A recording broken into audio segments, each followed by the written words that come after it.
Woo! Ric Flair in the house. We're getting he's not. woos in. I feel Ric Flair power, baby. Yeah? Yeah, man. He was the softest of all the wrestlers. Fuck you, dude. Whoa, Nature Boy? I mean, he wasn't in great shape. He's a... All right, we're going to have Didn't even do Raw. We'll talk about this later. We're going to have to get naked and wrestle later. Wow. Make it like that. Ric Flair, I'm so taken aback now. Fuck this opening. I didn't say I didn't like the guy. I'm just saying you saw. All right, wrestling talk later. This is Sweat Equity, the #1 comedy business podcast in the world. Pragmatic entrepreneurial advice with real raw dog and talk. Yeah. Hosted by me, Law Smith. To my right, your left on the dial is Ric Flair hater Eric Redinger. Some people call me Cool Eric. No one does. Yeah, they do. No, they don't. Okay. We're doing this live. We're back on live, Facebook Live doing it. So if you like the live stuff where, sometimes we have to edit out things later. But right now, we're live, baby. Fucking doing it live. Oh, shit. Hold on. We're doing it live. Yeah. See, I'm on it. If you're listening to this audio version, iTunes, Apple Podcast app, you want to help us out, help the show out, subscribe, rate, review, write like one little shitty sentence, and that is the cheat code to getting us up. How awesome would it be? I want a goal to get us on the top business podcast. How funny would that be? That'd be hilarious. That would be an awesome kind of ruse almost. Yeah. I mean, we're doing real stuff, but I think we don't belong in that category with a lot of the other people in there. We're in our own category.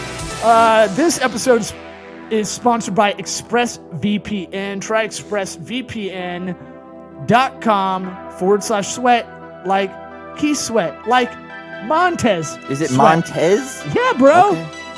That's a real name. I know. You white people don't get it. You're just a jit, bro. You don't know. ExpressVPN, a virtual private network. Log in to a computer in the sky. You have an IP address that is not your own, protects you. Man, you don't know how much big data is out there. You want to see the Martech 5000? Yeah. Blow your mind? Go Google image Martech 5000. See how many data points are fucking tracking you right now. Try expressvpn.com/sweat and get you 3 months free off an annual plan. No one else is doing that for you but us. Fuck yeah. Let's get this thing going. Wow. Hotty toddy! What about my sweat equity? Sweat equity. Sweat equity. My sweat equity. My sweat equity.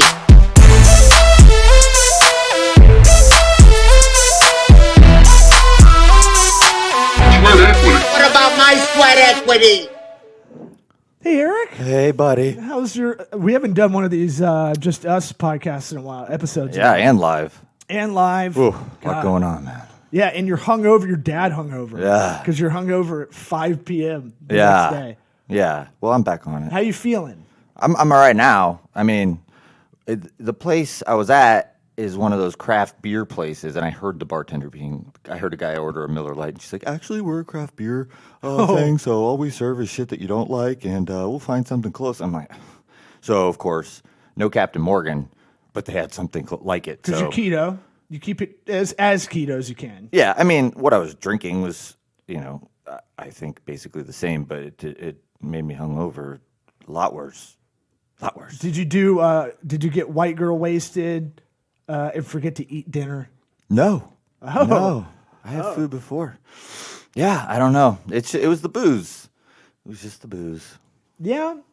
Look, it catches up. We're no spring chicken, that's for sure. I had a couple of questions from previous episodes to follow up with you on. Oh, really? Yeah, oh yeah. Okay. Bring it. This What? isn't like Chris Hansen, like Why don't put you the have a Mike's seat? Hard Lemonade down and take a seat. No, and you just have to go, I'm just talking online. We're friends. What are you talking about? We're just friends. I'm a 37-year-old guy, and I'm just meeting up with a 14-year-old girl. What's the big deal? Yeah. Could be a boy, too. I don't know. Is that what you want to ask me about? Yeah. Are you a pedophile? No. Okay. Thank you. And topic done. No. See that pop up in the keywords. Yeah. Is this Now gets it's transcribed? Dick. Yeah. I do want to mention we will focus on YouTube and how to get more than 0 views for the stuff Right. Well, published first there I one have day. to upload the video.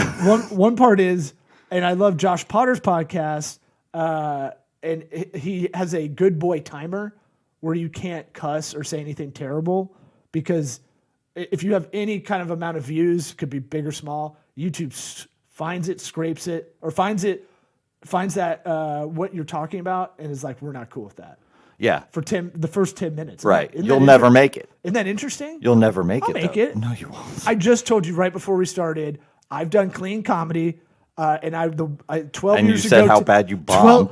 12 years ago to the day, today, biggest failure, doing stand-up over 10 years, by far the biggest failure I've ever had in my life, is 2009. I lived in LA. They flew me back to Tampa to open for Jackie Mason in a theater. And I Who's was they? The production company that put it on. Okay.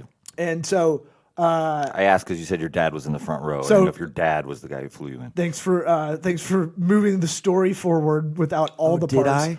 Yeah. So it's a 5 o'clock show. Fucking thing sucks. If you're under the age of 75, you might not know who Jackie Mason is. He's the Rodney Dangerfield replacement in Caddyshack 2. Right. Maybe the most Jewish comedian of all time. Yeah.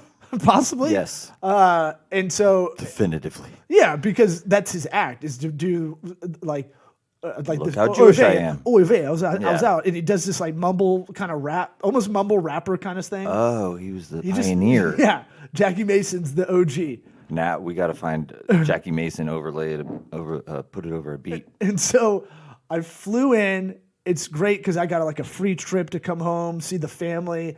I was dating a girl that when I was like kind of in town for the holidays, so she came to the green room. How old was she? Are you a pedophile? She was a doctor, and I was like, "What are you doing with me?" kind of thing. Yeah. But and she got to see me Doogie Howser? just pacing around in a theater green room, which is big. Yeah. Even for the middle act, that was me in there. And my dad and his best friends are coming to the show. And man, one of the worst setups too, the house lights were up.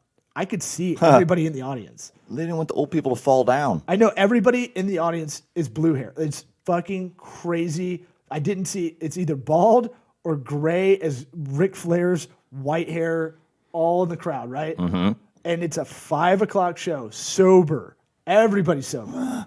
This place looks like the Villages. Not your wheelhouse, that's for sure. And I can see my dad and his buddies. There's like 4 of them, right middle center, like really good seats. Like, God damn it. And I'm bombing ass. And I feel like I could see my dad's friends being like, I'm going to have to figure out how to talk to Larry about his son's choices. Did you have one joke that hit at all? No. And Not one. then I started getting nervous. Oh. This is 3 or 4 years in. This is not, I haven't done that many. You couldn't gigs. really do the crowd work thing. You can't. Hey, can you if look you're- like my dad. How are you doing tonight, sir? You can if you're opening. You can't really dip into crowd work if you're opening for someone. So Right. It's like, and I wasn't even good at it at the time. So it's not even an option. That's not even in the fucking like set list ideas. And it was just like, I got fucking like just annihilated. Just like the one where it's no one laughing and you just hear the Yeah. like a cough. Like, Ugh. like Yeah. wow. So that tells you they're alive, but you suck so bad. I wish they booed me. Like that's how. Yeah, you want at least that reaction. It's just nothing. It's not just waiting for it yeah. to be over. And then it's a cold open. I bring on Mr. Mason and I introduce him or whatever, which is another thing. Like last second, I didn't think that through. Like, oh, there's no host. I'm the cold open. I have to learn this intro on the fly, and I have a terrible short-term memory. So Ladies and gentlemen, the most Jewish comedian of all time. I think I said like the star of Caddyshack 2 because I was like, I'm burning this bridge. Fuck it. I mean, whatever. No one's gonna know. I don't know if I can name another movie he was in. Right. Well, no, they gave me stuff. They're like, here's what you say. Yeah, but I'm just saying. And I was like, no Off way. the top of my head. No way I'm remembering this.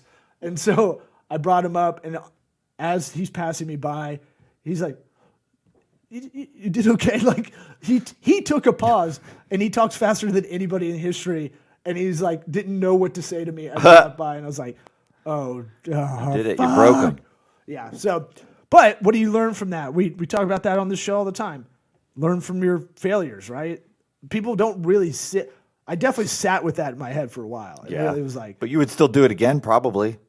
I do it as a challenge now. Right. But I wouldn't kick the shit out of myself if I bombed. That's the key. And, I'd only be mad if I didn't really take it seriously. I'd only be mad later about that. Right. But that's one of those things you always take whatever gig, especially if paid. They're going to fly you home. I mean, you're like, we're talking about it now. It was worth it. Yeah. Now that it's over. I love talking, but talking about failures is kind of a fun thing to shoot the shit on, especially 12 years ago, which makes me feel weird, old guy, gray puby comedian, Yeah. So my follow-up question for you was, did you do your goals list? No. Okay. What? Was I supposed to? I thought you were. You didn't explicitly say but I thought you had a 2021 goals list. That was like in January, dude. Right. And I figured so long ago. Then you'd have it. Then, you've been thinking about it I gave you a couple weeks to think about it. I'm still thinking about it. How about that? I gave you that week. I'm still thinking about it. All right. I didn't know. I'll be thinking about it into like June. December. Yeah. Mm-hmm. I know, but I know you got stuff rattling around in your head. I know I'm not going to bring up anything specific. You got drama all around you personally, but not your fault. But look, you got a lot on your plate. Yeah. But I didn't know if you had some stuff kind of rattling around per the conversation we talked about a few episodes back. No, not really. Didn't take the time to do that. No. Like, I can run and get my vision board from my office. Not even a real. It doesn't even have to be a SMART goal that way. Like you don't even have ideas, figments. Oh my God. Let's come back to it. Okay. My goal is to not have to answer this question.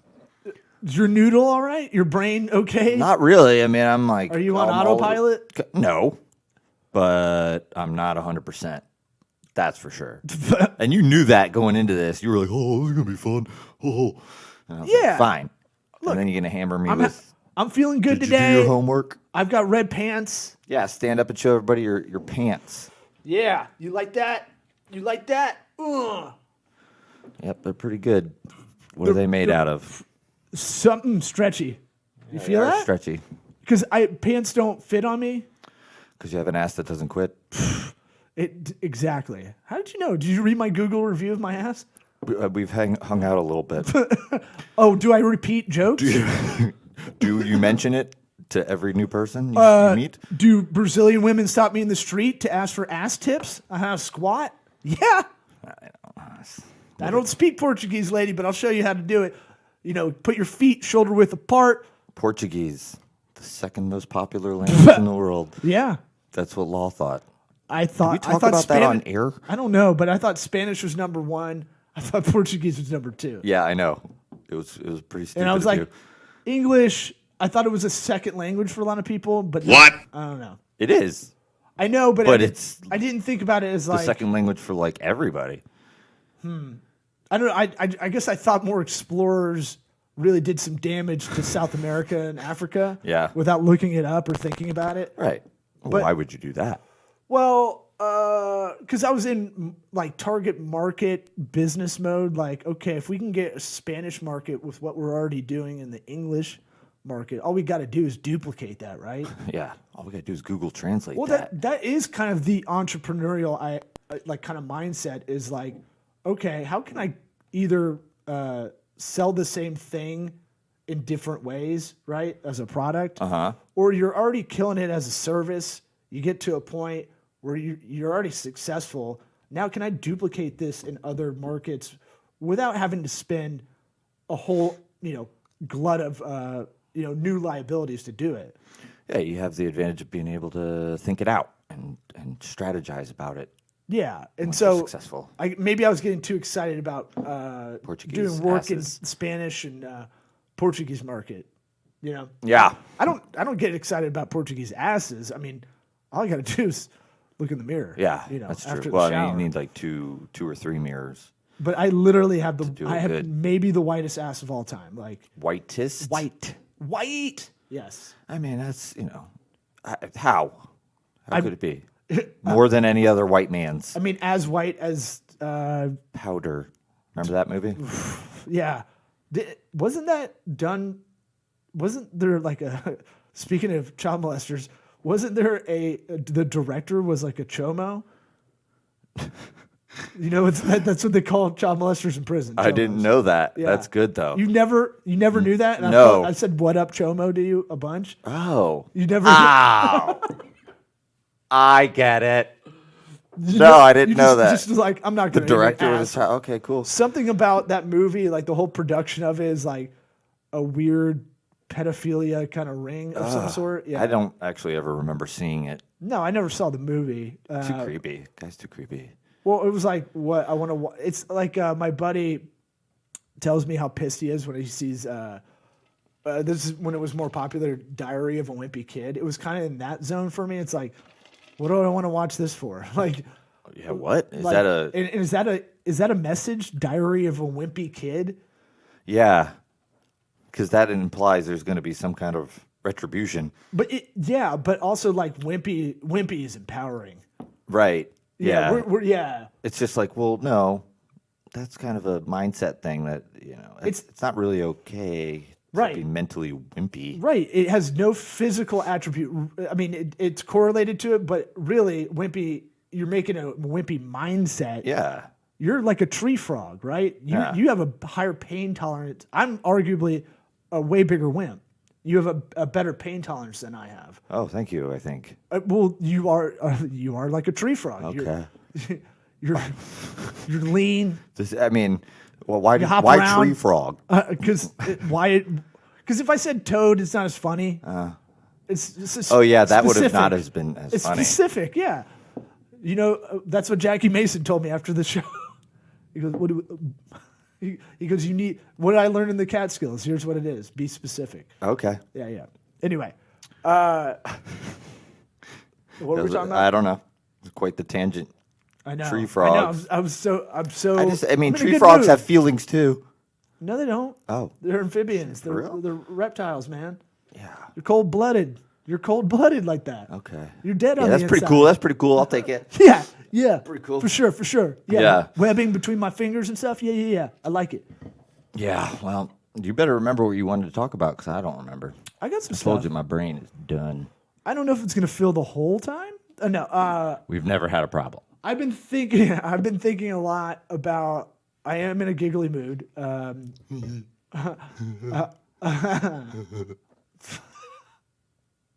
Just thinking about you trying to fake that laugh made me laugh. All right. What I've been thinking about is the term intrapreneur, which I hate as a term, just like as a synergy kind of thing. Sure. Yeah. Why don't you define it? Why don't you shoot me an email? Right. Stuff like that. So intrapreneur, I did do some pre-episode notes. Yeah. No, look at baby's growing up. All right. Well, let's hear it. What's an intrapreneur? Did I read the whole Harvard Business Review? Not yet, but I've been reminded this by our mutual friend, and I think it's good. It's one of those things where I'm like, I made sure to tell her I thanked her for like kind of keeping me in like a nautical beacon if you're on a boat, in the water. Like it's not annoying advice. It's helpful kind of thing. When people dispense a lot of that in the workplace and you're like, this is fuck you, dude. Like this was like one of those good ones. So I made sure to like go out of my way to make, like I wrote it down on the list, like make sure to say thanks for pushing that agenda a little bit because it is helpful. Okay. What does that have to do give with gratitude when it's intrapreneur? good. Is that all right? So intrapreneur, here's how they qualify it in the article. Do you try to learn new things at work? Yeah. Do you ask your boss to coach or mentor you? No. But do you often take kinda on? I don't know. I would say yeah. Is Kim not, watching right now? Maybe not directly. Do you often take on more tasks Yeah. than? Sorry, I'll let you finish. Than your role formerly requires. Yes. Yes. For sure. I would say, objectively, I could say you yes to all three for you. But it's one of those things that those are the qualifiers per Harvard Business Review's. It's an older article, but it's still legit. So it's like the idea is that you're being an entrepreneur of yourself. Well, have an like to entrepreneurial improve yourself. mindset, Right. even when you're in corporate America, even when you're in your middle management. I got you. Yeah. That's why it's intrapreneur, not entrepreneur.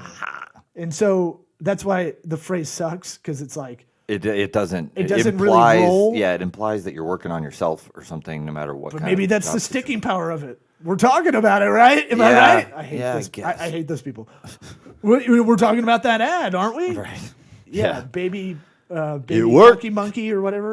Yeah. So, yeah, and they called it. They said if you answered yes to these questions, you are probably already job crafting, which is another term that I was like, What I'm gonna is have to job I'm crafting? gonna have to circle back to this Like article Minecraft? when I don't want to punch the Etsy store writer of this thing. Like, it's like, are you making up LinkedIn terms to catch on? Exactly. You know, Oh, I coined that phrase actually in my 2021 article But- on entrepreneurship.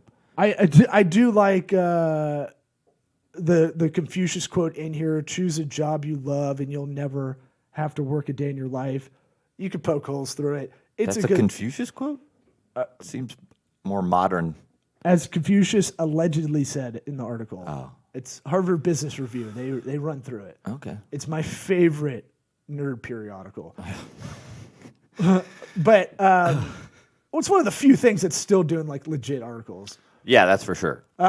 So what I'm saying is you have the mindset. A lot of people, like we were taken out of the entrepreneurial kind of role into more of a corporate kind of situation, Yes. right? But we still need to have the good aspects of that in the mindset going forward. And I'm Yeah. really talking to the audience out there that hasn't maybe gone out of their way to do their side hustle yet, do that thing they want to do. Yeah, it's like think about the spot you're in. Is there somewhere you can add to the team? Is there something not being done that you can do? That sort of shit. I mean, that's Know your limits too. Yeah. Don't get run over and just agree to everything. You know, treat your time in an office environment that maybe you're in a cubicle or whatever, and you're like, I'm going to be that guy that takes on everything that comes my way. But sometimes don't tell mom the babysitter's dead. You could be that chick that takes on all the work Christina Applegate was supposed to do. Because she's only 17. oh, I get it now. It's a good reference. Yeah, that's good. I'll be right on that, Rose. The I dishes lost my are train done, of thought man. again. So what I'm saying is, I like the mindset. It's an easy thing to remember, right? It's that thing of like, it's very easy to be complacent when you have a job in a corporate environment, or a real well-structured small medium business kind of thing, where you're not having to fight for every dollar that comes in on your own, because we get very complacent as humans. We get very lazy, honestly. Sure, yeah. Right? Yeah, No one's pushing you. Yeah, I mean, your managers, your bosses might, but you still, no matter what, even if you had a high performance testing job, you still got to push yourself. yeah, yeah. And it's weird because it's like with that work, you can't really be much of an entrepreneur on these giant. If you're at a giant conglomerate corporation where all of the processes are in place, and it's like you need 5 letters of approval to get something done. How do they? So put it towards your career, right? So this reminds me of another quote someone told me, and your nights and weekends aren't precious. Yeah. Like everyone's like, well, look, I work 50 hours a week at this job, and it's like, okay. Or can you What put if you worked 52? Can you put 20 hours into your own career, investing yourself? Call back to the Dean Akers episode a couple episodes ago. The brand of you, invest in yourself, reinvest in yourself. When you get to a certain part where you're like, hey, everything's kind of easy. Everything's a little Right. I have the job security thing is what I think a lot of people, they sit back and go, oh, okay, cool. cool. If I just do these things Yeah. and do it like a C plus, Yeah. I'm gonna be all right. Yeah. So if you can't move yourself up, if you don't have that, like you're talking about, like the more corporate the business goes, the company you might work for goes, you might not have that option to really make, put some stank on it or take on extra stuff because you want to. Yeah. So you go, Simply all right, can't. I'll get this certification over here after work. Yeah. I'll read up on this, or I'll take a class or whatever. And you just never know. I mean, even if it is one of those big conglomerates, they merge with another and then they get rid of half the people at your office or something. Like that stuff happens all the time. And that's when this complacency is kind of like, oh shit. And that Is that same exact job available somewhere else? I hope. Right. And that's the point I've talked about. Jordan Harbinger, dig the well before you're thirsty kind of thing. Like, and that's what Dean, the aforementioned Dean episode, where he's talking about, build that brand of views. So you're basically always hedging. You're never worried about if that company becomes Enron and you got to find a job the next day. You're going to be all right. You're not going to be panicking. Yeah. And the part that's tough is really going, all right, I need to be proactive in my schedule. I need to really sit down and think about what I can fit in and what stuff I can add, Sure. without making myself crazy. Or even the job you're doing now, how does that look elsewhere? What is the skill that you have now?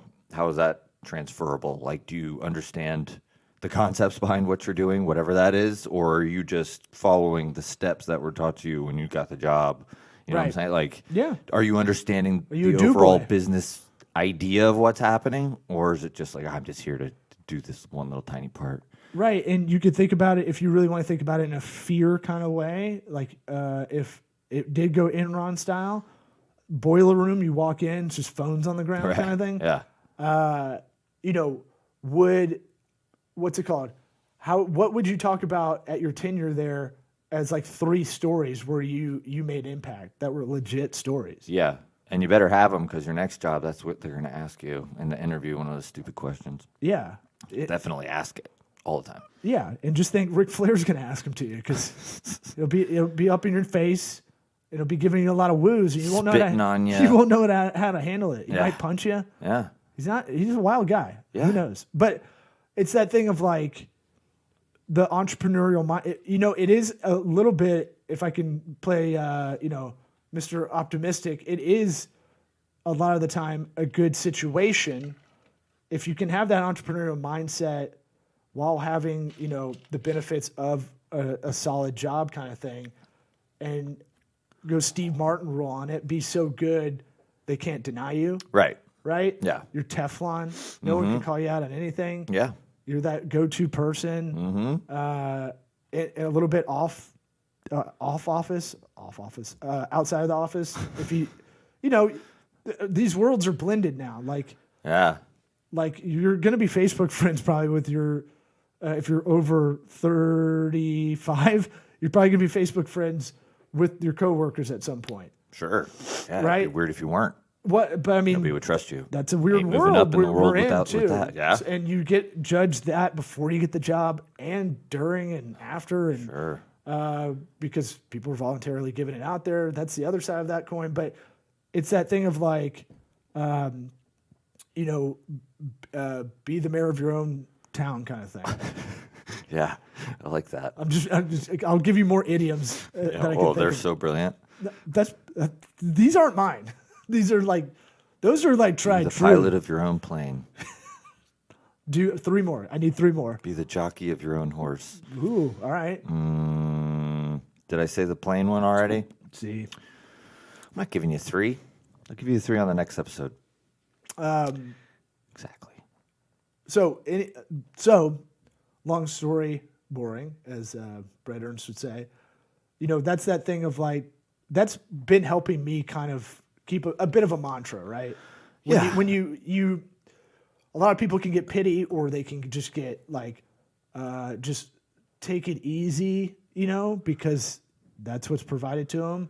Yeah. I'm trying to remember, like, just keep trucking, Well, we're in a good situation, for us. I mean, crazy good. Just in Right. fact, that, like, we're lucky enough to bring a lot to the table that necessarily wasn't in our current spot. And, and why I asked about your goals thing is because doing that actually has helped me kind of keep that inertia going. Yeah. Where I would hit a snag, of a bad week and not get back on it. And for whatever reason, just having those listed out and putting it out there on this show and texting it to a few friends.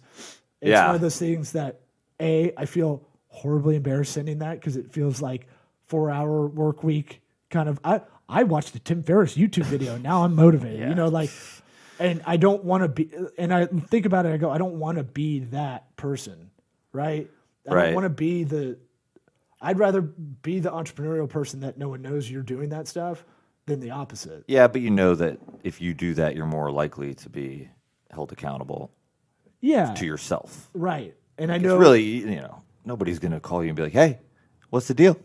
Well, it's how like much money did you make this year? I want to see the numbers. Let's but see also, if you passed your goals." It's also a habitual kind of discipline thing, but also like really thinking about this week, this month, this year a lot more, at the end of the day when I'm winding down kind of thing. Yeah. I'm trying to think of any goals I'd like to talk about publicly. No, I don't think I can. I'll fill a little bit. Yeah, no, it's not so much that I don't need you. Well, I'm just saying, like, I'll give you an example. My goals are. I mean, I'll tell you. I have no problem telling you personally, but think about it for a second because your brain's still drunk. So like, some stuff has to get moved around, right? So like, I'm not going to do stand up for like probably because I was trying to get back up on stage, and a comic that was in the room tested positive the next day for COVID. I was like, sorry. And I sat next to him and I was like, fuck, dude. Look, I already had it. I'm not worried about really getting it again, but I could have given it to other people around me. Right. That was one aspect of it. Another was like, I'm trying to like, it's what I want the album, when I eventually do an album or a special, to be called Pushing Rope, which is when you get whiskey dick. And you're trying I know what that means. For the listeners. Oh. And you're trying to force a non-hard cock into something. What? Preferably a human that is consenting.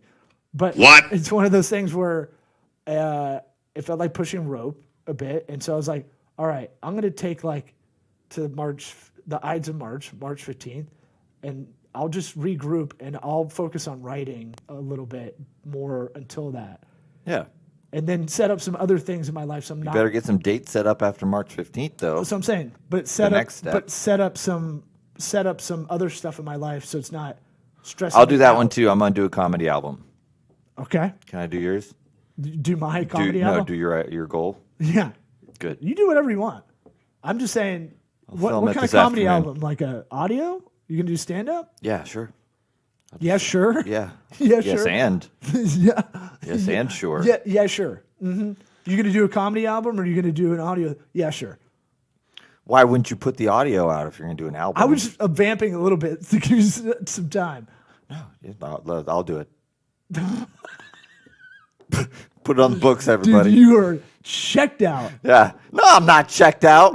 I'm laying down gold. I've talked to opiate addicted people and had an easier time getting answers. Yeah. For one thing, when we did the goals episode afterwards, for a fact I told you goals. I know, but none of which I thought you maybe are for thought public about consumption. Well, it's live right now. You can tell the people. I know. I still can't tell the people. I know. All right, we're for the people. This has been Morgan and Morgan. Morgan and Morgan. What? Thanks. Is that the end of the show? Yeah, that's how you're ending it? Okay, well, you didn't tell me. I looked at the camera. I should wink at it. Okay. What about my sweat equity? Sweat equity. Sweat equity. My sweat equity. My sweat equity.